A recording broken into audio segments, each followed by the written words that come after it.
नमस्कार, आप देख रहे हैं कालचक्र और मैं हूं आपके साथ अंजलि आनंद और मेरे साथ हैं प्रश्न कुंडली विशेषज्ञ पंडित सुरेश पांडे जी। बहुत बहुत स्वागत है पंडित जी आपका। धन्यवाद। गायत्री मंत्र सुनने से, गायत्री मंत्र जपने से और गायत्री मंत्र लिखने से रातों रात कैसे बदलेंगे आपके हालात, जानने के लिए देखिए कालचक्र। तो जी हाँ, गायत्री मंत्र के बारे में कहा गया है कि गंगा के समान कोई तीर्थ नहीं है, कृष्ण के समान कोई देव नहीं है और गायत्री मंत्र से श्रेष्ठ जप करने योग्य कोई मंत्र नहीं है और ना ही होगा। ऐसे में गायत्री मंत्र का जप कैसे हमारे शरीर, हमारी सोच और हमारे जीवन पर शुभ प्रभाव डालता है। गायत्री मंत्र के 24 अक्षरों से कौन से 24 चमत्कार आपके और हमारे जीवन में हो सकते हैं।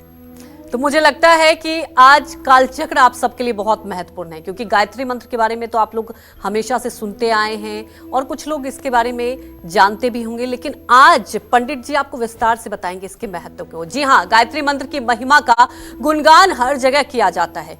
क्यों खास है गायत्री मंत्र और इसके जाप से क्या लाभ मिलता है, आइए इसके बारे में जानते हैं पंडित जी से। पंडित जी बताएं। देखिए, गायत्री छंदसाम मातेति, कहते हैं गायत्री वेदों की माता है और वेद अपौरुषेय हैं। वेद साक्षात नारायण के स्वरूप है। श्रीमद् देवी भागवत महापुराण में कहा गया है कि नृसिंह, सूर्य, वराह, तांत्रिक और वैदिक मंत्रों का अनुष्ठान गायत्री मंत्र जप किए बिना असफल हो जाता है। गीता में भगवान श्री कृष्ण ने अपनी 84 विभूतियों को बताते हुए उन्होंने कहा है कि मंत्रों में मैं गायत्री हूँ। अथर्ववेद में गायत्री को आयु, विद्या, संतान, कीर्ति, धन और ब्रह्म तेज प्रदान करने वाली कहा गया है। गायत्री को वेद माता कहा गया है। गायत्री मंत्र में 24 अक्षर हैं। गायत्री मंत्र के 24 अक्षर शरीर की 24 अलग अलग ग्रंथियों को प्रभावित करते हैं। हमारे शरीर में 72,000 नाड़ियां हैं और हर नाड़ी का संबंध हमारे मुंह और मस्तिष्क से है।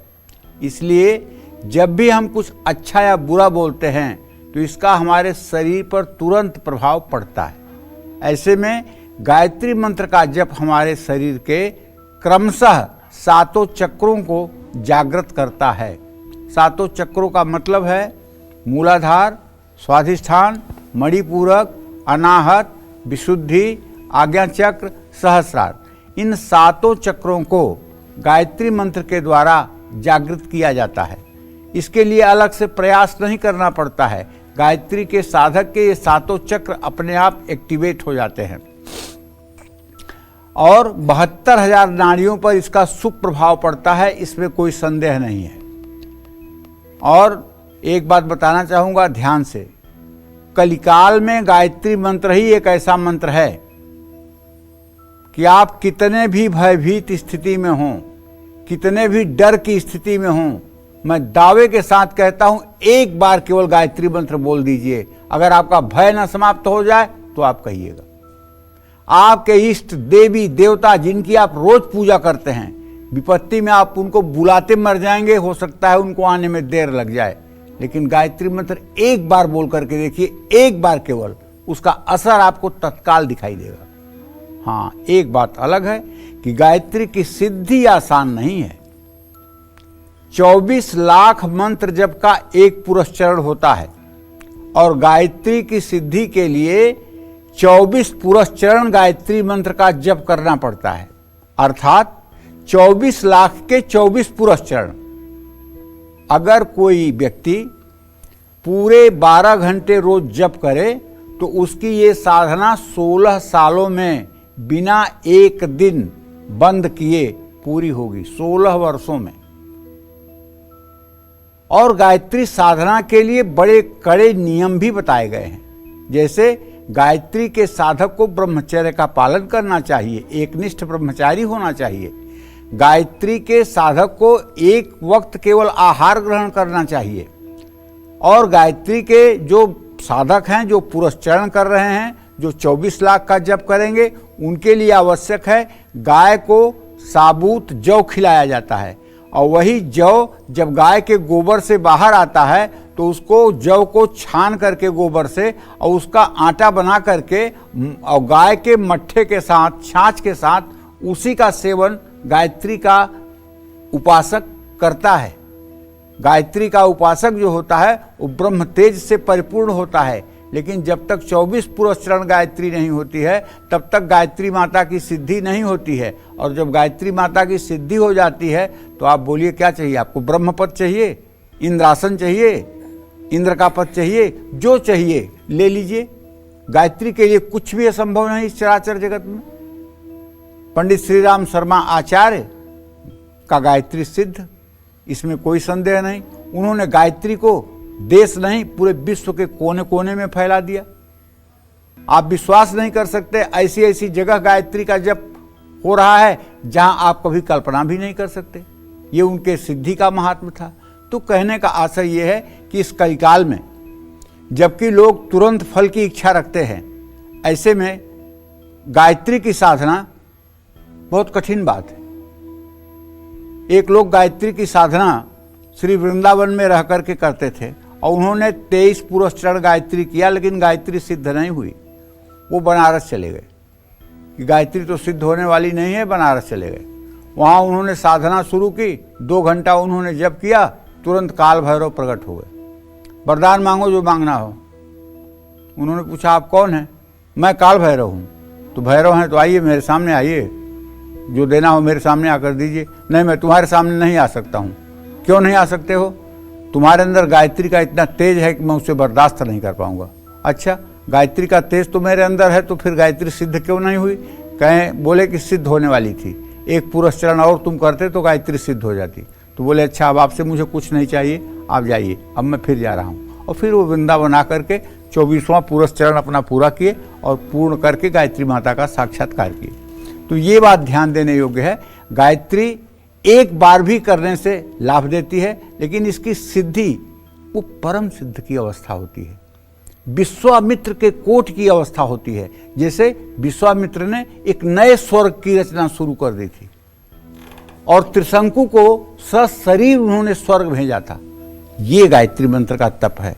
गायत्री मंत्र के बारे में शेष और शारद, मतलब शेषनाग, शारद माने सरस्वती और नारद ब्रह्मा के जो मानस पुत्र हैं, ये सब भी बोलने में असमर्थ हैं। मैं मनुष्य का बोलूंगा। जय मां विंध्यवासिनी।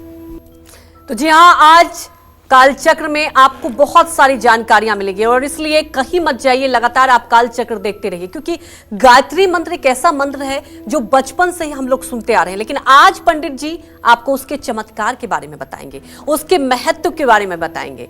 आप लोग लगातार हमारे साथ बने रहिए। हमारी एक दर्शक भी जुड़ चुकी है, प्रिंसी जुड़ चुकी हैं। प्रिंसी, आप अपने सवाल पूछ सकती हैं। पंडित जी नमस्ते। हाँ नमस्ते। पंडित जी मेरे बारे पूछना है। मेरा नाम प्रिंसी है। मेरा जन्म है 19 दिसंबर 96, 1:25 दोपहर का। पंडित जी मेरा सरकारी नौकरी होगी कि नहीं होगी, ये प्राइवेट में किस चीज में होगी? और दूसरा क्वेश्चन है मेरा मामा का लड़का के बारे में। मेरा मामा मामी नहीं है, उसका है 1 अप्रैल 2009 शाम को 7:20 है। पंडित जी वो बिल्कुल पढ़ता नहीं है। पंडित जी उसका लाइफ कैसा रहेगा, और नौकरी उकरी करेगा या नहीं करेगा? देखने वाला कोई भी है नहीं पंडित जी, थोड़ा बताइए। शरीर भी सबसे पहले मैं आपको बता देना चाहता हूँ प्रिंसी जी, आपके आजीविका भाव का स्वामी बुध है जो इस समय अष्टम भाव में है। प्राइवेट होगा कि सरकारी ये मैं नहीं कह सकता हूँ, लेकिन टीचिंग का ही जॉब आपको मिलेगा। शिक्षा के क्षेत्र में ही आप कार्यरत रहेंगी और शिक्षा के क्षेत्र में ही आपकी आजीविका होगी।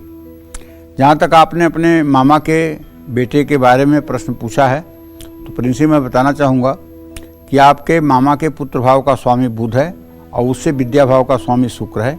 बुध और शुक्र दोनों ग्रहों की स्थिति तृतीय एकादश की है। पढ़ाई करेगा, अभी तो 15 साल का हुआ है, अभी जिम्मेदारी महसूस करेगा, लेकिन अभी जहाँ तक मेरा विचार है 29 मार्च 2025 तक इसको जिम्मेदारी महसूस करने में समय लगेगा। इसको चाहिए कि रोज़ ये हनुमान चालीसा का पाठ किया करे। अगर ये रोज़ हनुमान चालीसा का पाठ करेगा तो इसके अंदर परिवर्तन आपको दिखाई देगा।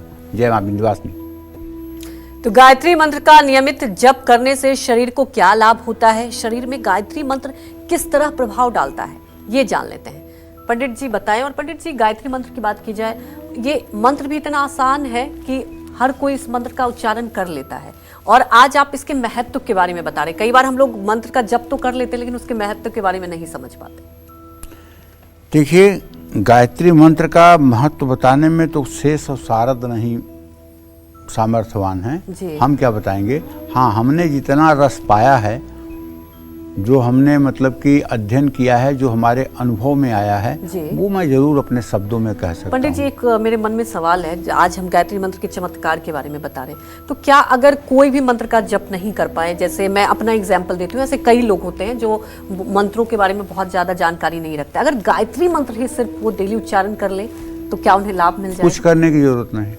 अच्छा, कुछ करने की जरूरत नहीं। धर्म, अर्थ, काम, मोक्ष, चारों पुरुषार्थ की सिद्धि गायत्री करा देती है जी। कुछ भी करने की जरूरत नहीं। अगर गायत्री मंत्र का जप व्यक्ति करता है, सुबह शाम अगर 108 बार भी कर ले तो और कुछ करने की जरूरत नहीं। अपना खान पान, अपना आचार व्यवहार, अपना चरित्र ठीक रखे और गायत्री का 108 बार सुबह शाम जप करे। निश्चित रूप से उसे कुछ करने की जरूरत नहीं है। प्रभु के शरण में उसको, प्रभु के चरण में उसको शरण मिल जाएगी, इसमें कोई दो राय नहीं जी। हाँ, देखो, गायत्री मंत्र के जप से शरीर में वाइब्रेशन होता है। इस वाइब्रेशन से हमारे मन और मस्तिष्क पर सकारात्मक प्रभाव पड़ता है। गायत्री मंत्र का जप करने से ब्लड सर्कुलेशन तेज हो जाता है। गायत्री मंत्र के जप से दिमाग पर सकारात्मक प्रभाव पड़ता है। गायत्री मंत्र के जप से त्वचा की प्रतिरोधक क्षमता बढ़ती है। गायत्री मंत्र का जप करने से मन और मस्तिष्क शांत रहता है। इसके जप से एकाग्रता और याददाश्त मजबूत होती है। गायत्री मंत्र के जप से फेफड़े मजबूत होते हैं। शरीर में ऑक्सीजन की मात्रा बढ़ती है। गायत्री मंत्र के जप से हार्ट मजबूत होता है। तनाव और डिप्रेशन कम होता है। गायत्री मंत्र का जप, गायत्री मंत्र का नियमित जप करने से चेहरे की रौनक बढ़ती है। गायत्री मंत्र किसी भी पहर, कहीं भी और कभी भी जपा जा सकता है। जो लोग अनुष्ठानी हैं उन्हें सूर्योदय के बाद और सूर्यास्त से पहले ही गायत्री मंत्र का जप करना चाहिए। रात्रि काल में गायत्री जप करने का शास्त्रों में निषेध किया गया है। सूर्यास्त के समय ब्रह्म मुहूर्त से लेकर के सूर्यास्त तक गायत्री मंत्र का अनुष्ठान करें। इसके बाद गायत्री मंत्र का जप शास्त्र में विहित नहीं है, शास्त्र में इसे निषेध माना गया है। एक बात। दूसरी बात जो मैं कह रहा था कि गायत्री मंत्र का जप करने से चेहरे की रौनक बढ़ती है। क्यों बढ़ती है? इसके पीछे एक बहुत बड़ा कारण है। गायत्री मंत्र के 7 चक्रों के जागृत करने वाले ऐसे बीज हैं। ओम भू, ओम भुवः, ओम स्वः, ओम मह, ओम जनः, ओम तपः, ओम सत्यम। ये 7 अक्षर जाकर के 7 चक्रों को एक्टिवेट कर देते हैं। ओम भू, ओम भुवः, ओम स्वः, ओम मह, ओम जनः, ओम तपः, ओम सत्यम, ओम तत्सवितुर्वरेण्यं भर्गो देवस्य धीमहि धियो यो नः प्रचोदयात्, ओम आपो ज्योतिरसो अमृतम ब्रह्म भूर्भुवः स्वरोम। गायत्री मंत्र के ही द्वारा प्राणायाम किया जाता है। गीता में भगवान कृष्ण ने स्वयं कहा है कि बलों में मैं प्राणायाम हूँ। अपनी 84 विभूतियों को बताया है जब उन्होंने, तो उसमें से प्राणायाम को खुद को माना है कि बलों में मैं प्राणायाम हूँ और मंत्रों में मैं छंदसाम गायत्री मंत्र हूँ। अच्छा, कुछ लोगों के मन में ये भ्रम हो रहा होगा कि ब्रह्म पुराण में लिखा हुआ है कि गायत्री मंत्र का जब जप किया जाए, अनुष्ठान किया जाए, तो वरेण्यम की जगह एकारो जायते इकारः, वरिणियम पढ़ना चाहिए। बिल्कुल ठीक आपने सुना है और यही अर्थ भी सही है।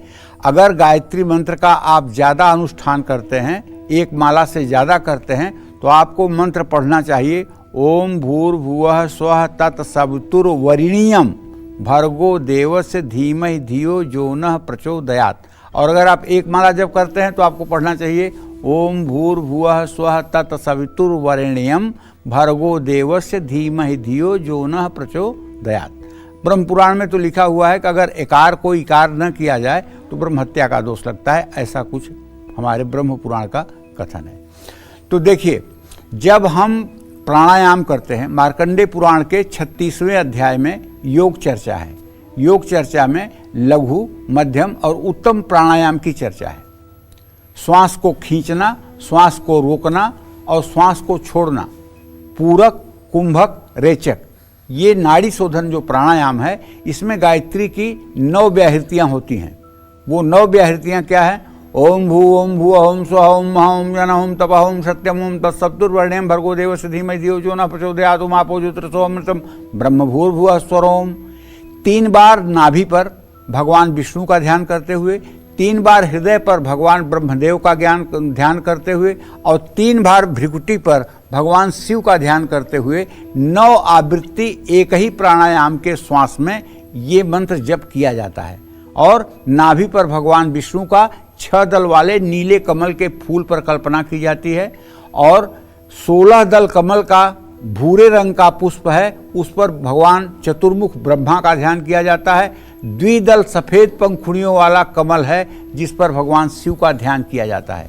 ये तीनों ध्यान करते हुए जब 5 बार सुबह 5 बार शाम जो प्राणायाम कर लेता है, उसके जीवन के सारे दुख, विकार, सारे प्रारब्ध जल करके ऐसे नष्ट हो जाते हैं जैसे दावाग्नि में सामान्य वस्तुएं जलती हैं। तो निश्चित रूप से गायत्री कलयुग में अमृत है और ये हर युग में अमृत रही है, इसलिए गायत्री का सभी को सेवन करना चाहिए। गायत्री का जप सभी को करना चाहिए। अगर ज़्यादा नहीं कर सकते हैं तो इसमें 24 अक्षर हैं, 24 बार तो जरूर करना चाहिए। जय मां विंध्यवासिनी। जी हाँ, तो जैसा कि पंडित जी बता रहे हैं कि सभी को गायत्री मंत्र का जप करना चाहिए और इसके महत्व को भी आज पंडित जी विस्तार से बता रहे हैं। तो गायत्री मंत्र में 24 अक्षर है और इन 24 अक्षरों में बहुत ही शक्ति है। ऐसे में गायत्री मंत्र के जप से सिर्फ सेहत पर ही नहीं बल्कि जीवन पर भी सकारात्मक प्रभाव होता है।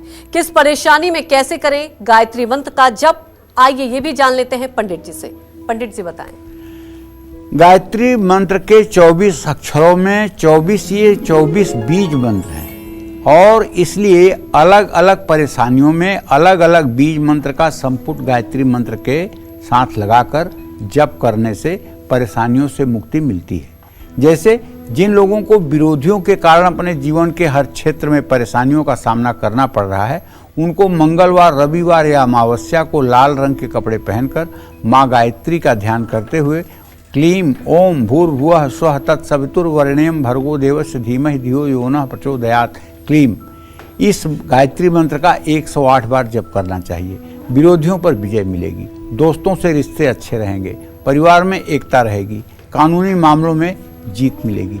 ये सब कुछ उपाय हैं, लेकिन अगर आप कोई उपाय न करें और सिर्फ सीधे सीधे गायत्री करें, ओम भूर्भुवः स्वः तत्सवितुर्वरेण्यं भर्गो देवस्य धीमहि धियो यो नः प्रचोदयात्, तो जानते हैं अगर आप एंजाइटी के पेशेंट हैं, अगर आपको डिप्रेशन है, अगर आपको नींद की गोलियां खानी पड़ रही हैं, अगर आपका मानसिक संतुलन हर समय खराब रहता है, तो विश्वास कीजिए, मैं अतिशयोक्ति की बात नहीं कह रहा हूं, आजमाई हुई बात कह रहा हूं, आजमाई हुई बात कह रहा हूं। आप सिर्फ और सिर्फ सूर्य को जल देने के बाद अपने घर के पूजा स्थान में पूरब मुंह खड़े होकर के दोनों हाथ ऊपर उठा करके और गायत्री मंत्र 24 बार हंसते हुए बोल दीजिए।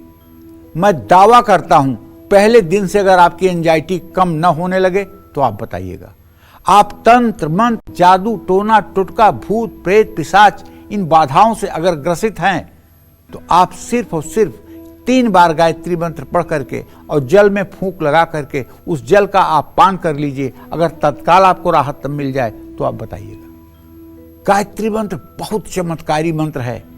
मैं तो कह रहा हूं शेष और शारद मतलब सरस्वती और शेषनाग भी इसकी महिमा नहीं कह सकते, फिर मैं क्या कहूँगा। लेकिन जो मैंने जीवन में अनुभव किया है, कठिन से कठिन परिस्थितियों में माता गायत्री ने साथ दिया है, ये मैं आपको बता रहा हूँ, अपने हृदय की बात बता रहा हूँ, इसमें कोई संदेह नहीं। ये मंत्र कलयुग में कल्प वृक्ष है। जैसे कल्प वृक्ष के नीचे किसी चीज की कामना करते ही मनोकामना पूरी हो जाती है, उसी तरह से गायत्री मंत्र है। जब जनेऊ का अनुष्ठान कराया जाता है, जब यज्ञोपवीत संस्कार होता है बच्चे का, तो उसको कौन सा मंत्र दिया जाता है? उसको गायत्री मंत्र ही दिया जाता है, कोई दूसरा मंत्र नहीं दिया जाता है। अटक से कटक तक, कन्याकुमारी से कश्मीर तक जब भी ब्रह्मचारी को मंत्र दिया जाता है तो पहला मंत्र जो होता है वो गायत्री मंत्र ही होता है। वो गायत्री मंत्र जनेऊ धारण करने के बाद गायत्री मंत्र ही उसको मिलती है और गायत्री मंत्र का ही वो पुरस्चरण करता है। जय मां विंध्यवासिनी। तो गायत्री मंत्र सुनने से, गायत्री मंत्र का नियमित जप करने से कैसे कारोबार दिन दुगनी रात चौगनी तरक्की करेगा, नौकरी में प्रमोशन मिलेगा, खर्च घटेगा, आमदनी बढ़ेगी, ये भी जान लेते हैं पंडित जी से। पंडित जी, क्या गायत्री मंत्र की बात की जाए, जैसा कि हम लोग चर्चा कर भी रहे हैं और आप बता भी रहे, तो हर, चाहे हेल्थ की बात कर ली जाए, वेल्थ की बात कर ली जाए, किसी भी परेशानी में गायत्री मंत्र चमत्कार होता है? देखो, हर कार्य को करने के लिए ये साधन जो है हमारा शरीर है जी, और सफलता असफलता का कारण हमारा मन है जी। सफलता और असफलता का कारण मन है। गीता में स्पष्ट रूप से लिखा हुआ है, मन एवं मनुष्याणाम कारण बंध मोक्षयो। मनुष्य के बंधन और मोक्ष का कारण उसका मन होता है जी। और कोई व्यक्ति जब भी व्यभिचार, दुराचार, अनाचार या कोई अनीतिपूर्वक कार्य करता है तो ये कोई उससे नहीं करवाता है, बल्कि उसका मन करवाता है, मन से सब मन करवाता है जी। और अगर कोई व्यक्ति सदाचार कर रहा है, सात्विक जीवन जी रहा है, तो भी इसमें उसके मन का ही योगदान है जी। मन अगर इंद्रियों के अधीन नहीं है, बुद्धि के साथ है, तो वो सदाचारी होगा। मन अगर इंद्रियों के अधीन है और इंद्रियों के कहने में है, तो वो दुराचार की तरफ प्रवृत्त करेगा। और उस मन को ठीक करने के लिए, उस मन को सही दिशा में लाने के लिए ये गायत्री है जी। गायत्री छंदसाम माते। गायत्री उस मन में छिपे हुए काम, क्रोध, मोह, लोभ, मद, मत्सर, इन 6 राक्षसों को नष्ट कर देती है। और जब ये 6 विकार नष्ट होते हैं तो अपने आप एक सात्विक विचार का उदय होता है, जिसके तहत हम व्यवसाय में उन्नति करते हैं जी। लोकप्रियता बढ़ती है, सम्मान बढ़ता है, यश कीर्ति बढ़ती है और अंत में प्रभु का साक्षात्कार होता है और अंतिम गति भी उत्तम होती है जी। तो कहने का मतलब, जिन लोगों को कारोबार में नुकसान हो रहा है, नौकरी में तरक्की नहीं मिल रही है, आमदनी कम है, खर्च ज़्यादा है, ऐसे में शुक्रवार को पीले रंग के कपड़े पहनकर हाथी पर विराजमान गायत्री माता का ध्यान करते हुए गायत्री मंत्र के आगे और पीछे ऐम ह्रीम श्रीम का संपुट लगाकर गायत्री मंत्र जपें। इससे माँ सरस्वती, माँ भुवनेश्वरी और माँ लक्ष्मी तीनों की कृपा मिलेगी। जैसे ऐम ह्रीम श्रीम ओम भूर्भुवः स्वः तत्सवितुर्वरेण्यं भर्गो देवस्य धीमहि धियो यो नः प्रचोदयात्। ऐम ह्रीम श्रीम ओम, इस मंत्र का जप करने से दरिद्रता भी दूर होती है। और मैं तो कह रहा हूँ, आप ये सब अगर ना भी कर पाए पंडिताई तो मत करिए, केवल आप गायत्री मंत्र जपना शुरू कर दीजिए। 3 माला गायत्री मंत्र रोज सुबह सुबह आप करना सूर्योदय के समय शुरू कर दीजिए। आपके घर से दरिद्रता लाखों कोस दूर भाग जाएगी। गायत्री का इतना तेज है कि दरिद्रता उसको बर्दाश्त नहीं कर सकती है। दरिद्रता को जलना पड़ेगा गायत्री के तेज के सामने। गायत्री करने वाले व्यक्ति से कोई आंख में आंख मिला सकता है? गायत्री में वो ताकत है। तो इसलिए हम तो अपने सभी दर्शकों से आग्रह करते हैं कि देखिए, इस भाग दौड़ की जिंदगी में, इस कलिकाल के मलाल में आप अगर ज़्यादा नहीं कर सकते हैं तो अपने परिवार के सभी सदस्यों से ये आग्रह करना चाहिए कि भैया नहाने के बाद 24 बार तो गायत्री मंत्र सभी लोग बोल दें।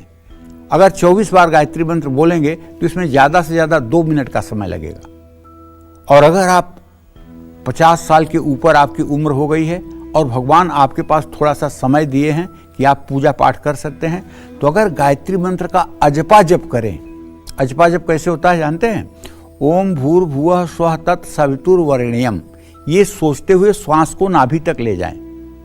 भर्गो देवस्य धीमहि धियो यो नः प्रचोदयात्, ये सोचते हुए श्वास को बाहर ले आएं और नासिका के अग्रभाग पर आंख बंद करके ध्यान करें। ओम भूर्भुवः स्वः तत्सवितुर्वरेण्यं, सोचते हुए श्वास को नाभि तक ले जाएं।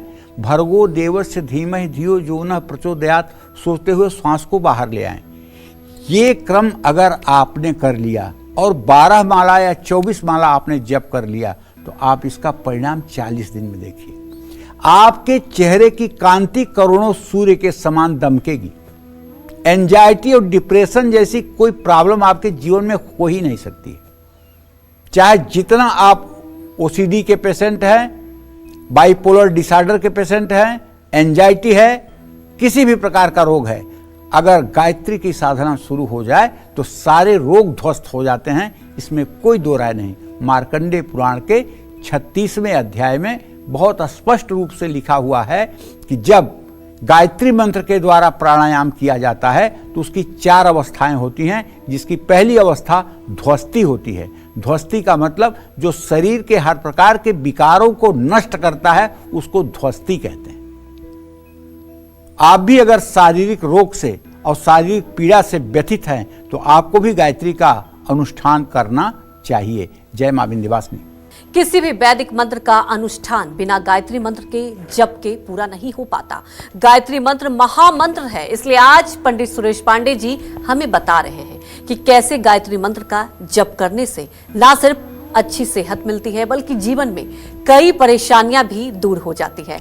आपकी शादी में देरी हो रही है या शादी होने के बाद भी आपके जीवन में कोई सुख नहीं है, तो ऐसे में गायत्री मंत्र का किस दिन और कैसे जप करें ये जानते हैं। पंडित जी बताएं। देखिए, अगर आपके विवाह में देरी हो रही है, बात बनते बनते बिगड़ जाती है या वैवाहिक जीवन में भी परेशानियों का सामना करना पड़ रहा है, तो सोमवार को सुबह पीले रंग के वस्त्र धारण करके पूर्व दिशा की ओर मुंह करके सूर्य को अर्घ देने के बाद गायत्री मंत्र के आगे और पीछे ह्रीम बीज मंत्र लगाकर जप करने से शादी में आ रही सभी रुकावटें दूर होंगी और माँ भुवनेश्वरी की कृपा भी मिलेगी। क्योंकि ह्रीम जो है ये 10 महाविद्या में माँ भुवनेश्वरी का मंत्र है। इसका 32 लाख पुरस्चरण करने पर माँ भुवनेश्वरी साक्षात अपने साधक को दर्शन देती है, ऐसा हमारे शास्त्रों की मान्यता है। शाक्त प्रमोद में स्पष्ट रूप से माता भुवनेश्वरी का जो मंत्र लिखा हुआ है वो ह्रीम है, केवल एक अक्षर ह्रीम, ये माता भुवनेश्वरी का मंत्र है। इसको माया बीज भी कहते हैं, इसको माया बीज भी कहते हैं क्योंकि दिव्य अथर्व शीर्ष में इसका नाम जो है माया बीज के नाम से आता है और माया बीज के नाम से ही ये प्रचलित है। देवी भागवत में बहुत वर्णन माया बीज का आया है। तो वैवाहिक जीवन भी सुखी रहेगा।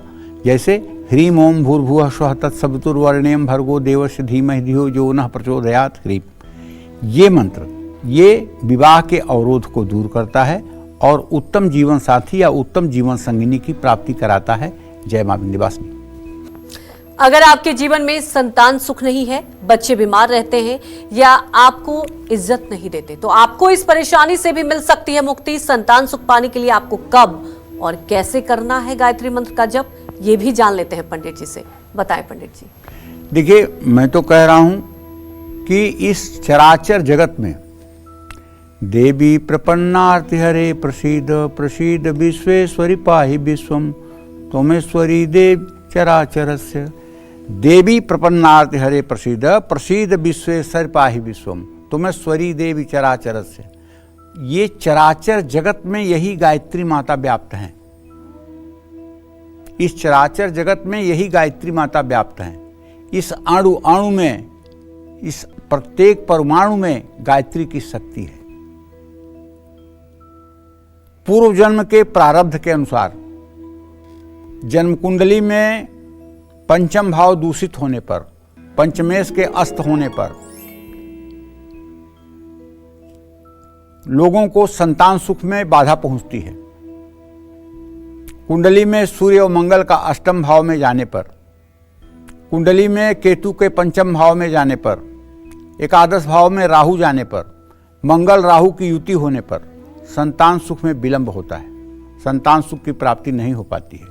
शुक्र के अस्त होने पर, शुक्र के नीच राशि होने पर नपुंसकता आती है, संतान की प्राप्ति नहीं होती है। ऐसे में जिन लोगों को जीवन में संतान का सुख का अभाव है, पहली बात ऐसे लोगों को सुयोग्य चिकित्सक से भी परामर्श लेना चाहिए। और अगर आपका संतान रोगग्रस्त है या संतान माता पिता से प्रेम नहीं करती है तो ऐसे में पति पत्नी दोनों को सफ़ेद रंग के वस्त्र धारण करके गायत्री मंत्र के आगे और पीछे क्लीम बीज मंत्र लगाकर जपने से बहुत लाभ मिलेगा। अगर बच्चा छोटा है और बीमार रहता है, आए दिन कोई न कोई समस्या है, तो आप एक छोटा सा उपाय कर सकते हैं। मौसम के हिसाब से पानी को गर्म ठंडा करके और तांबे के छोटे से लोटे से 24 बार गायत्री मंत्र बोलते हुए अगर बच्चे को गंगा जल डालकर जल से स्नान कराया जाए और ये उपाय 24 दिन तक कर दिया जाए तो बच्चे की असाध्य से असाध्य बीमारी भी ठीक हो जाती है। लेकिन ध्यान ये रखिएगा कि अगर जाड़ा है तो गुनगुना पानी होना चाहिए, गर्मी है तो बहुत ठंडा पानी या बहुत गर्म पानी नहीं होना चाहिए। मतलब पानी कैसा हो ये आपके विवेक पर निर्णय करता है, इसको ठीक ढंग से पानी वैसा होना चाहिए। और तांबे के साफ सुथरे लोटे से गायत्री मंत्र बोल करके 24 बार अगर बच्चे को आप स्नान करा देते हैं तो निश्चित रूप से उसका रोग समाप्त हो जाएगा, इसमें कोई दो राय नहीं। क्लीम ओम भूर्भुवः स्वः तत्सवितुर्वरेण्यं भर्गो देवस्य धीमहि धियो यो नः प्रचोदयात्। क्लीम ये काम बीज है। किसी कामना की पूर्ति के लिए जब भी किसी मंत्र के पहले क्लीम लगाया जाए तो आपको समझ जाना चाहिए कि कामना बीज है। ऐम जो है वाक बीज है, वाणी का बीज है। ह्रीम माया बीज है। क्लीम जो है ये काम बीज है, कामना का बीज है। गायत्री मंत्र के पहले और अंत में क्लीम लगाने से भगवान कृष्ण की विशेष कृपा मिलेगी। जैसे एक मंत्र है ओम क्लीम कृष्णाय नमः। अगर इस मंत्र का कोई व्यक्ति 5 लाख जप कर ले तो मैं दावे के साथ कहता हूं जो सबसे लंबी यात्रा आपकी होने वाली है ना, जिस यात्रा में आप जाएंगे तो जाएंगे, उस यात्रा का आपको टिकट भी मिल जाएगा, रिजर्वेशन भी मिल जाएगा। वहां जाने के बाद आपको कौन रिसीव करेगा, कौन आपका स्वागत करेगा, कहां आपको रुकाया जाएगा, सारी व्यवस्था यहीं रहते हुए आपका हो जाएगा। कहीं ऐसा ना हो कि यहाँ का सिक्का और यहाँ का पैसा तो वहाँ चलना नहीं है। कहीं ऐसा ना हो कि स्टेशन पर बेटिकट आप उतर जाएं और कोई आपका परिचित ना हो, कोई आपको जानने वाला ना हो। आप क्या करेंगे जरा सोच के देखिए। और अगर स्टेशन पर आपको उतारने के लिए 4 लोग आए हैं, आगवानी के लिए 10 लोग आए हैं, आपके लिए अच्छी गाड़ी सजा कर रखी गई है, आपको अच्छे गेस्ट हाउस में रुकाया जा रहा है, उस आनंद को सोचिए। और उस आनंद को प्राप्त करने के लिए भागवतिक धन होना बहुत ज़रूरी है। और वो भागवतिक धन सिर्फ और सिर्फ तप से प्राप्त हो सकता है। और तपस्या जो है मंत्रों के द्वारा होता है। मंत्रों का जप तपस्या का मूल उद्देश्य और मूल मतलब की जो है मंत्र है। तो इसलिए सभी लोगों को चाहिए कि यहाँ जो कुछ हो रहा है होने दो ना, चिंता छोड़ो, आगे की सुध ले। बीती ताहि बिसारी दे, आगे की सुध लो। आगे के बारे में सोचो, अपने अंतिम यात्रा के बारे में सोचो। 2 दिन के लिए कहीं जाते हो तो 4 सेट कपड़े रख लेते हो, ब्रश मंजन जिब्भी सारी चीज़ें रख लेते हो। और एक लंबी यात्रा पर जाना है, उसकी परवाह ही नहीं है कि उसका टिकट है मेरे पास, नहीं है। वहाँ जाऊँगा, किससे मिलूँगा, किसको पकड़ूँगा, किससे हंसूँगा, किससे रोऊँगा, कोई नहीं वहाँ आपका। इतने अनाथ होकर जा रहे हो तो यहीं से निश्चित करो ना कि वहाँ जाने के बाद आपको कृष्ण मिले, वहाँ जाने के बाद आपकी व्यवस्था हो, वहाँ जाने के बाद आपकी दुर्गति न हो। सदाचार पूर्वक जीवन जीते हुए और ओम क्लीम कृष्णाय नमः का 5 लाख मंत्र जप कर लीजिए, निश्चित रूप से वो आपका हाथ पकड़ लेंगे। इसमें कोई अतिशयोक्ति नहीं। ऐसा मैंने संतों के मुंह से सुना है, सिद्ध संतों के मुंह से सुना है। और ये बात अक्सर परम पूजनीय प्रातः स्मरणीय स्वामी प्रेमानंद जी महाराज वृंदावन में हैं, वो ये बात रोज अपने सत्संग में कहते हैं कि अपना खान पान चरित्र ठीक करके अगर आप भगवान के शरणागत हो जाएंगे तो भगवान आपकी रक्षा करेंगे और भगवान आपको उत्तम गति देंगे। जय मां विंध्यवासिनी। तो चर्चा को आगे बढ़ाएंगे, लेकिन उसके पहले हमारे एक दर्शक मुस्कान समस्तीपुर बिहार से जुड़ चुकी हैं। मुस्कान, आप अपने सवाल पूछिए। और पंडित जी, मेरा 2 प्रश्न है, मैं पूछना चाहती हूँ। पहला प्रश्न ये है पंडित जी, जो झाड़ू किस दिशा में रखना चाहिए? और झाड़ू 3-4 झाड़ू एक साथ रख सकते हैं? क्योंकि घर में कभी कभी कोई आता है तो बोलते हैं झाड़ू खड़ा करके नहीं रखना चाहिए, इस दिशा में नहीं रखना चाहिए। और दूसरा प्रश्न ये है, जो मेरे मम्मी को ना उनके गुरुजी उजला कलर के शालिग्राम भगवान दिए थे, तो क्या वो ठीक है या नहीं? और क्या शुक्रवार को माँ लक्ष्मी को दूध जल से अभिषेक कर सकते हैं रोज शुक्रवार को? पहला प्रश्न तुम्हारा मैं नहीं सुन पाया मुस्कान। पहला प्रश्न ये है कि झाड़ू किस दिशा में रखना चाहिए और 3-4 झाड़ू एक साथ रख सकते हैं? नहीं तो घर में कोई आता है तो बोलता है तो देखो बेटा, झाड़ू जो होता है हमारे सनातन धर्म में उसको लक्ष्मी का स्वरूप माना जाता है। आप 3-4 झाड़ू एक जगह रख सकते हैं, लेकिन झाड़ू को खड़ी करके नहीं रखना चाहिए, पहली बात। दूसरी बात, झाड़ू को ऐसे जगह नहीं रखना चाहिए जिस पर सबकी नज़र पड़े, और झाड़ू को बेड के नीचे नहीं रखना चाहिए, ये बात भी ध्यान देने योग्य है। झाड़ू को ऐसी जगह रखना चाहिए जहाँ सिर्फ आप जानते हों, आप उसको आसानी से अंधेरे में भी निकाल सकें। और झाड़ू 2-3 एक साथ रखने पर कोई बुराई नहीं होती है, लेकिन झाड़ू गंदी करके नहीं रखना चाहिए, झाड़ू साफ करके ही रखना चाहिए। जैसे आपने साफ किया उसमें गंदगी लगी हुई है तो उसको धो करके फिर रखना चाहिए। झाड़ू, जिस घर में झाड़ू की इज्जत होती है ना, उस घर में सदैव महालक्ष्मी का वास होता है। और झाड़ू हर समय अपने घर शुक्रवार को ही खरीद कर लाना चाहिए। अच्छा, दूसरा तुम्हारा जो प्रश्न है ना कि दूध और जल से अभिषेक करने के लिए महालक्ष्मी का, तो 30 दिन किया जा सकता है। शुक्रवार का दिन तो लक्ष्मी का दिन है ही है, इस दिन अगर किया जाए तो मतलब सोने पर सुहागा का काम करेगा। लेकिन 30 दिन जल, दूध, गन्ने का रस, शहद, घी, दही, इन सारी चीज़ों से रोज श्री यंत्र का या महालक्ष्मी का अभिषेक किया जा सकता है, श्री सूक्तम के 16 मंत्रों को बोलते हुए। शुक्रवार तो उनका सबसे फेवरेट दिन है। अगर दूसरे दिनों में आप नहीं कर पाते हैं और केवल शुक्रवार को भी आप कर पाते हैं, तब भी आपको पुण्य फल की प्राप्ति होगी, इसमें कोई संदेह नहीं है। जय मां विंध्यवासिनी। तो कई बच्चे ऐसे हैं जो पढ़ाई से जी चुराते हैं, अगर पढ़ते भी हैं तो पेपर देते समय पढ़ा हुआ भी भूल जाते हैं। अगर आपके बच्चे के साथ भी ऐसा हो रहा हो तो ऐसे में कैसे करना चाहिए गायत्री मंत्र का जप, ये भी जान लेते हैं पंडित जी से। बताएं पंडित जी। देखो, जहां तक ज्योतिषी होने के नाते मैं आपको बताना चाहता हूं, जो बच्चे एग्जामिनेशन का डेट आते ही धीरे धीरे बीमार होने लगते हैं, उनके मन में बेचैनी और घबराहट होने लगती है, परीक्षा का समय आते आते वो बहुत ज़्यादा बीमार हो जाते हैं। इन लोगों को एक बीमारी होती है एग्जामोफोबिया, परीक्षा का भय।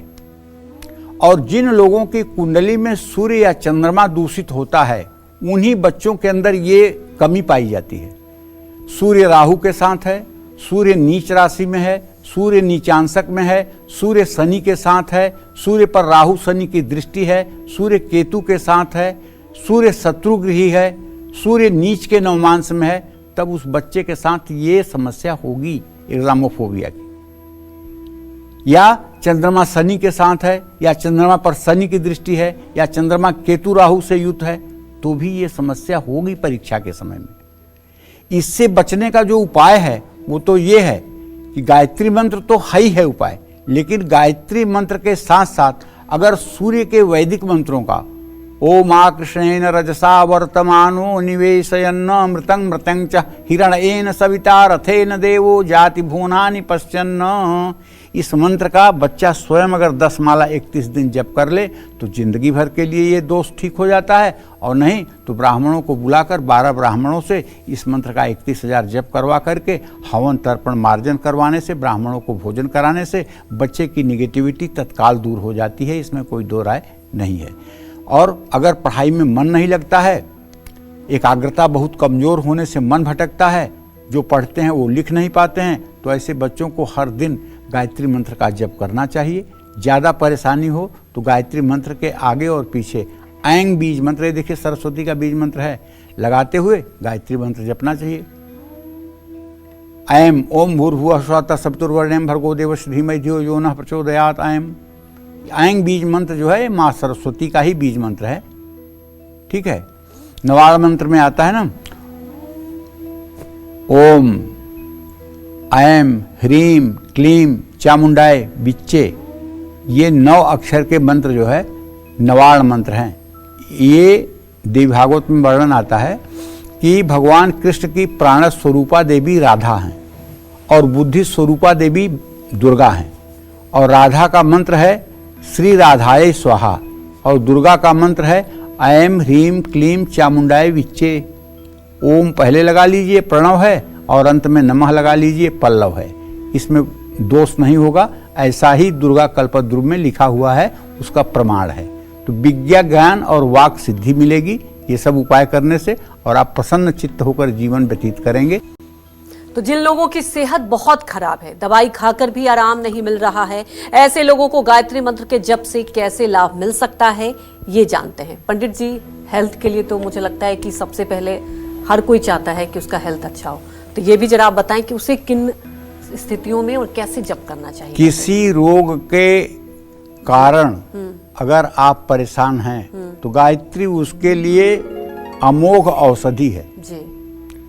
किसी रोग के कारण आप परेशान हैं, आपकी बीमारी का सही इलाज नहीं मिल पा रहा है, आपकी बीमारी बिगड़ रही है, आराम नहीं मिल पा रहा है, तो ऐसे में एक तांबे के लोटे में जल भरकर उसके सामने लाल आसन बिछाकर बैठ जाइए। गायत्री मंत्र के आगे और पीछे ह्रौम बीज मंत्र लगा करके जप करिए। ह्रौम ओम भूर्भुवः स्वः तत्सवितुर्वरेण्यं भर्गो देवस्य धीमहि धियो यो नः प्रचोदयात् ह्रौम ओम।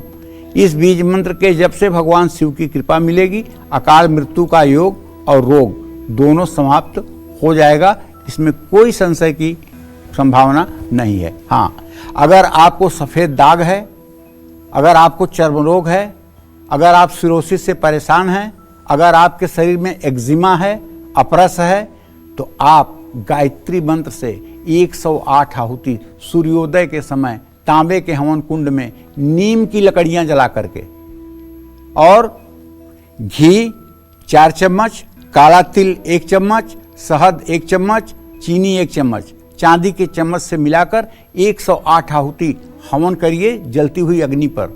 और इसका परिणाम ये देखिए कि 6 महीने के अंदर आपको चर्म रोग से बहुत बड़ी राहत मिलनी शुरू हो जाएगी। और यदि इसका अनुष्ठान आपने 3 वर्षों तक कर लिया तो चाहे जितना असाध्य रोग होगा वो ठीक हो जाएगा, बशर्ते आपका खान पान सात्विक होना चाहिए। आप मांसाहार अगर कर रहे हैं तो गायत्री मंत्र का कोई प्रयोजन आपके ऊपर सिद्ध नहीं होगा। अगर आप अनित पूर्वक कोई कार्य कर रहे हैं तब भी गायत्री आपके लिए मददगार नहीं होगी। गायत्री सदोगुणी और सदाचारी लोगों के लिए वरदान है। जय मां विंध्यवासिनी। तो हर मुश्किल में आपकी मदद कर सकता है मंत्रों में महामंत्र गायत्री मंत्र, लेकिन इसके जप की सही विधि सभी लोगों के लिए क्या है, किस समय किस मुहूर्त में गायत्री मंत्र जपना चाहिए और कब ये सबसे ज्यादा फायदेमंद होता है, ये भी जानते हैं पंडित जी से। बताएं पंडित जी। देखो, गायत्री मंत्र का जप बिना किसी गुरु के मार्गदर्शन में नहीं करना चाहिए। इसीलिए हमारे समाज में सबसे पहले जब यज्ञोपवीत संस्कार होता है, जो 6 वर्ष की उम्र के बाद ही हो जाता है, तो उसमें बच्चे के कान में गायत्री मंत्र ही कही जाती है, वही गुरु मंत्र हो जाता है।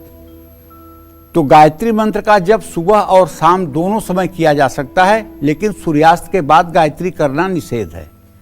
ब्रह्म मुहूर्त में यानी सुबह होने से लगभग 2 घंटे पहले से पूर्व दिशा की ओर मुंह करके गायत्री मंत्र जप करें। शाम के समय सूर्यास्त के 1 घंटे के अंदर जप पूरा करें। शाम को पश्चिम दिशा की ओर मुंह करके गायत्री मंत्र का जप करें। सुबह स्नान के बाद सूर्य को अर्घ देकर गायत्री मंत्र जपना सबसे फायदेमंद होता है। सुबह स्नान के बाद साफ वस्त्र पहनकर तांबे के लोटे में जल भरकर सूर्य को 3 बार में अर्घ दें। हाँ, अगर आप साधना में हैं तो कुशा के आसन पर बैठना चाहिए। अगर आप गृहस्थ में हैं तो आपको ऊनी आसन पर बैठना चाहिए। कम से कम 108 बार तो गायत्री जरूर बोलना चाहिए। गायत्री मंत्र का जप रुद्राक्ष, चंदन, तुलसी दोनों तरह की मालाओं से हो सकता है। गायत्री मंत्र के लिए स्नान के साथ साथ मन और आचरण और शांत स्वभाव बहुत आवश्यक है। अगर सेहत ठीक नहीं है, अन्य किसी कारण से स्नान न कर पाएं, तो गीले कपड़े से शरीर साफ करके मंत्रोच्चारण कर भगवान विष्णु का हृदय में ध्यान करते हुए और आप मंत्र जप कर सकते हैं। हरि ओम अपवित्र पवित्रो वा सर्वावस्थां गतोऽपि वा यः स्मरेत पुंडरीकाक्ष सहवायाभ्यंतरः शुचि। भगवान विष्णु अर्थात पुंडरीकाक्ष का हृदय में ध्यान होते ही अंदर और बाहर पवित्रता हो जाती है। और ये शरीर तो कभी पवित्र होने के लायक नहीं है, इसलिए कि मलमूत्र का भंडार है। ये तो मतलब कि मलमूत्र का भांड है ये शरीर। इस शरीर में कैसे पवित्रता होगी? बाहर स्नान करने से कैसे पवित्रता होगी?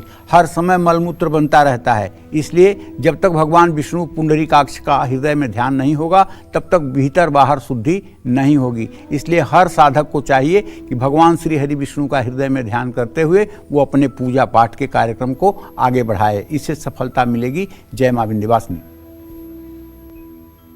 गायत्री मंत्र जपते समय किन बातों का ध्यान ना रखने से इस मंत्र का 1% फल भी आपको नहीं मिल पाएगा। ऐसे में इस मंत्र से जुड़ी क्या है सावधानियां, ये जानना भी बेहद महत्वपूर्ण है। ये भी जान लेते हैं पंडित जी से। बताएं पंडित जी। गायत्री मंत्र का जप करने वाले का पहली बात तो खान पान शुद्ध होना चाहिए।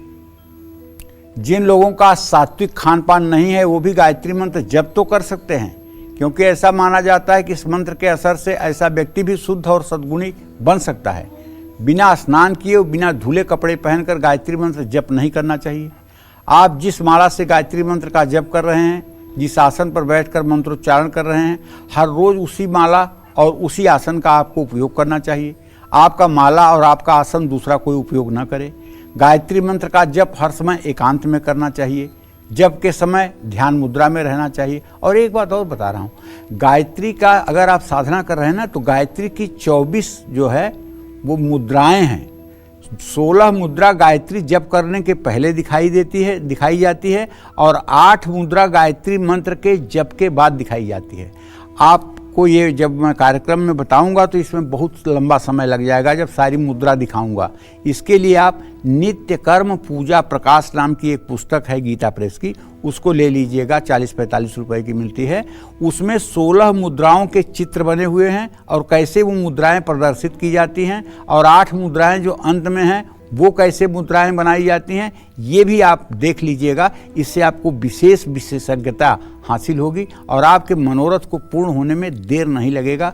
जय मां विंध्यवासिनी। जो लोग गायत्री मंत्र जप नहीं कर सकते हैं, क्या वो गायत्री मंत्र लिखेंगे तो उनको उतना ही लाभ मिलेगा?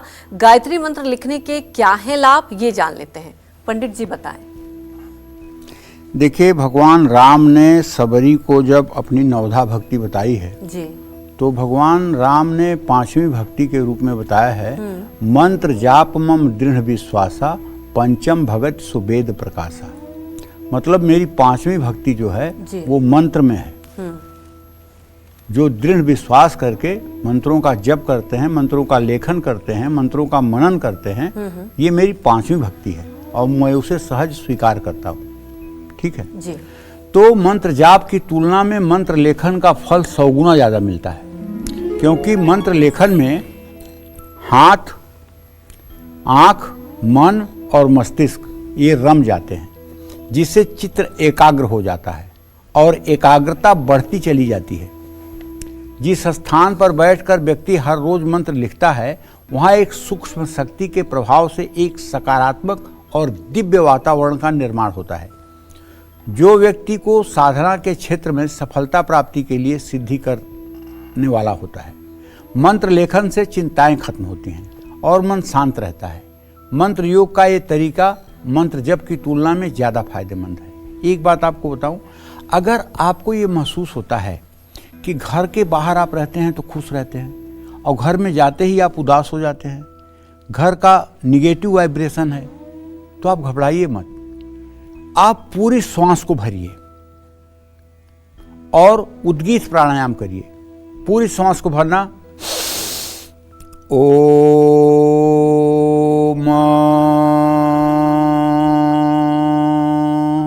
इस तरह से पूरी श्वास को ओम में निकालते हुए 5 बार अगर आप बैठ करके करें पूरा मुंह करके, तो आपके घर की निगेटिविटी बहुत जल्दी खत्म हो जाएगी।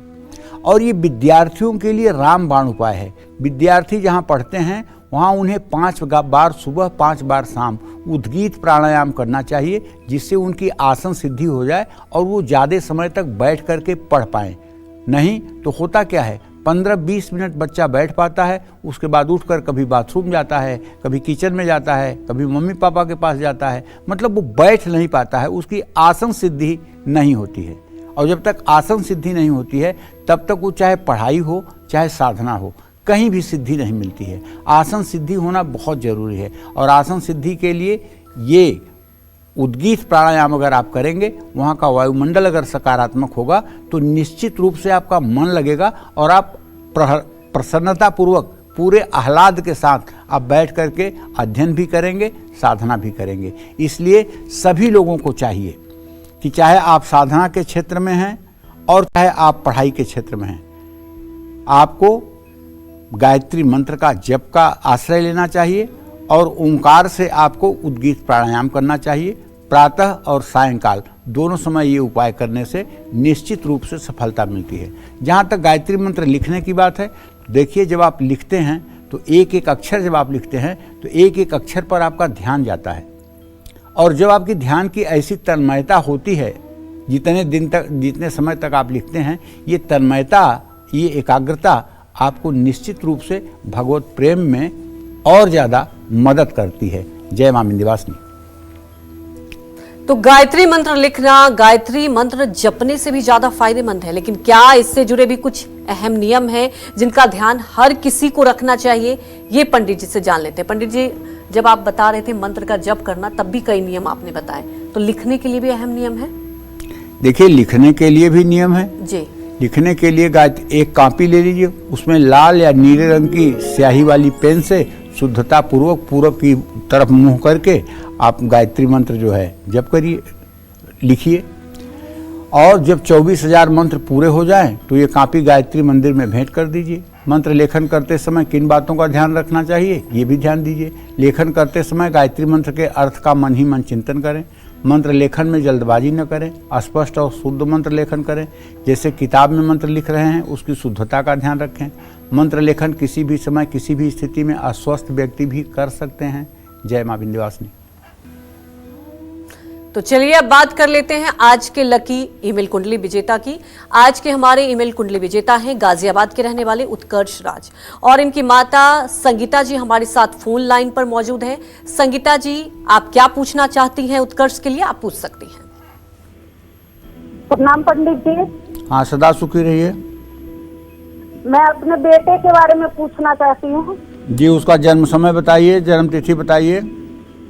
1 फरवरी 2006, हाँ। शाम में 5:47 जी। ऊटी, तमिलनाडु।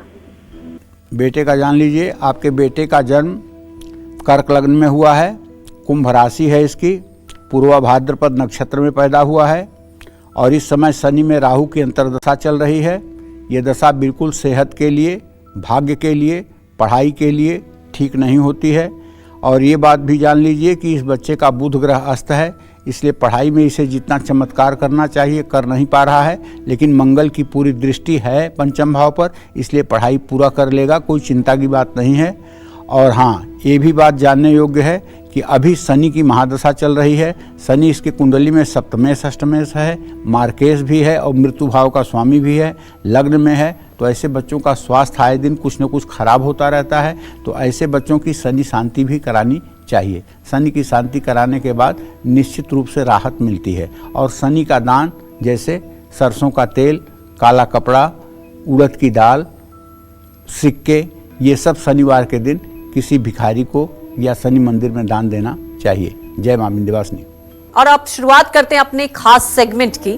पंडित जी बताएंगे आपको कि जो लोग गायत्री उपवास रखना चाहते हैं वो कैसे के उपवास रखें, ये जान लेते हैं। पंडित जी ये बताएं हमारे दर्शकों को। जो लोग गायत्री मंत्र का जप और गायत्री मंत्र लेखन के साथ गायत्री उपवास भी रखना चाहते हैं, वो रविवार के दिन गायत्री उपवास रखें। इस दिन निराहार रह करके सिर्फ जल से, दूध या फल या छाछ पीकर या अपनी क्षमता अनुसार व्रत करें। जो कठिन उपवास नहीं कर सकते हैं वो एक समय बिना नमक का भोजन करके व्रत रखें। इससे पूर्ण रूपेण आपका शरीर शुद्ध रहेगा, आपका मन शुद्ध रहेगा, माँ गायत्री की कृपा भी आप पर बरसेगी। जय मां विंध्यवासिनी। तो वहीं हमारे एक दर्शक जुड़ चुकी हैं कोटा से, उन सवाल आप ले सकती हैं। प्रणाम पंडित जी। हाँ, सदा सुखी रहिए। पंडित जी, मेरे 3 बच्चे हैं, जी। 2 बेटियां हैं और एक छोटा बेटा है। क्या नाम है आपका? रेणु। क्या नाम है? रेणु। रेणु। रेणु। अच्छा। जी सर। जी पंडित जी। बड़ी बेटी IT सेक्टर में है, छोटी बेटी मेरी CA का एग्जाम दे रही है पंडित जी, और छोटा बेटा है जो 12th का ये IIT जी मेंस का एग्जाम दे रहा है। ये क्या है, कहाँ कौन से क्षेत्र में सफल होंगे? देखो, जो मैं देख पा रहा हूँ रेणु, तुम्हारे पंचम भाव का स्वामी शनि अपने मूल त्रिकोण में बैठा हुआ है। बड़ी वाली बेटी एकदम सुपर से ऊपर जा रही है, उसके बारे में तुम्हें टेंशन नहीं लेना है। दूसरे नंबर का बच्चा जो आपका है वो भी बहुत ही अपने मतलब कि चार्टर्ड अकाउंटेंट बनने की दिशा में अग्रसर है। समय के हिसाब से उसका भी कोर्स पूरा हो जाएगा। जहाँ तक बेटे का प्रश्न है तो उसके बारे में बताना चाहूँगा, थोड़ी चंचलता भी ज़्यादा है, थोड़ी चंचलता को कम करने की ज़रूरत है और उससे ओम नमः शिवाय का रोज़ जप करवाना चाहिए। और थोड़ी सी चंचलता और थोड़ा सा स्वास्थ्य अच्छा रहे तो वो भी बहुत अच्छा अपने जीवन में करेगा, इसमें कोई दो राय नहीं है। जय मां विंध्यवासिनी। तो वहीं हमारी एक और दर्शक अनुपमा जुड़ चुकी हैं अहमदाबाद से। अनुपमा, आप अपने सवाल पूछ सकती हैं। जय मां विंध्यवासिनी पंडित जी। जय मां मां विंध्यवासिनी आपको स्वस्थ रखे और दीर्घायु प्रदान करें, क्योंकि आप सभी के जीवन के दुख दरिद्र का अभाव कुभाव सब दूर कर रहे हैं और ऐसे ही करते रहे। पंडित जी, मेरा सवाल मेरी छोटी बहन अनामिका के बारे में है। उसका जन्म 26 अक्टूबर 1986 में हुआ है और रात के 2 से 2:30 के बीच में अहमदाबाद गुजरात में। पंडित जी, मेरी बहन की सरकारी नौकरी है और उसमें जो उसके जूनियर हैं वो उसे बहुत परेशान करते हैं, उसके विरोध में रहते हैं, तो उसको बार बार नौकरी छोड़ने की इच्छा होती है। और अभी तक की उसकी जो जमा पूंजी थी, लाखों रुपए उसके पति ने खुद के व्यवसाय के लिए खर्च कर डाले और उसे भी मुनाफा नहीं हुआ, सारी जमा पूंजी खर्च हो गई। तो क्या उसका हमें वापस वो जमा पूंजी एकत्र कर पाएंगी? और उसके पति, उसके बेटे उसके लिए कुछ भी जवाबदारी समझे नहीं अभी तक, तो आगे अच्छे से समझे और उनकी रिटायरमेंट तक जॉब अच्छे से चलती रहे, उसके लिए कृपा करके आप उपाय बताइए पंडित जी। चलो ठीक है, ऐसा है अनुपमा, देखो तुम्हारी ये छोटी बहन जो है ना, ये सरकारी नौकरी में है। इसको कहो कि रोज सुबह उठ करके सूर्य को जल दिया करे और 24 बार रोज गायत्री मंत्र बोला करे और आईने के सामने खड़ी होकर के, शीशे के सामने खड़ी होकर के गायत्री मंत्र बोलते हुए हंसना चाहिए। कम से कम 2 मिनट तक हंसना चाहिए गायत्री मंत्र बोलते हुए, अपना चेहरा देखना चाहिए। इससे क्या होगा कि इसके चेहरे की जो निगेटिविटी है वो दूर होगी और चेहरे की निगेटिविटी दूर होते ही इससे जो लोग जलन रखते हैं नौकरी में, उन लोगों की जलन समाप्त हो जाएगी। रही बात पति ने पैसा खर्च कर दिया, कोई बात नहीं। अगर पति बीमार हो जाता, पैसा खर्च हो जाता तो क्या करते? तो पैसा खर्च हो गया, कोई बात नहीं, पैसा फिर आ जाएगा। सिर्फ और सिर्फ पैसा अच्छा बन जाए, इसके लिए भगवती महालक्ष्मी की शरण ले लें। श्री सूक्तम के 16 मंत्रों को सुबह शाम जप कर लिया करें, श्री यंत्र की पूजा कर लिया करें, घी का दिया जला दिया करें और गायत्री की उपासना करें, महालक्ष्मी की उपासना करें। और महालक्ष्मी से ये कहें कि ये इनके पति के भी पुरुषार्थ में वृद्धि करें, जिससे परिवार का जीवन मंगलमय हो। अगर महालक्ष्मी के शरण में हो जाएंगी और उनकी उपासना करेंगी तो न बेटे के भविष्य की चिंता रहेगी, न पैसे की चिंता रहेगी, न पति के भविष्य की चिंता रहेगी। सारी परेशानियां दूर हो जाएंगी, जीवन एकदम सुखमय हो जाएगा। जय मां विंध्यवासिनी। पंडित जी, आज हमारे दर्शकों को आपने इतनी महत्वपूर्ण जानकारी दी, आपका बहुत बहुत धन्यवाद। धन्यवाद। और उम्मीद यही करते हैं कि आपको भी हमारा विषय बहुत पसंद आया होगा। कल फिर एक नए विषय और आपकी परेशानियों को दूर करने के लिए ढेरों उपाय लेकर आएंगे हम पंडित सुरेश पांडे जी के साथ। तब तक कालचक्र की पूरी टीम को आप अनुमति दीजिए। देश दुनिया की खबरों को देखते रहने के लिए आप देखते रहिए News 24। नमस्कार।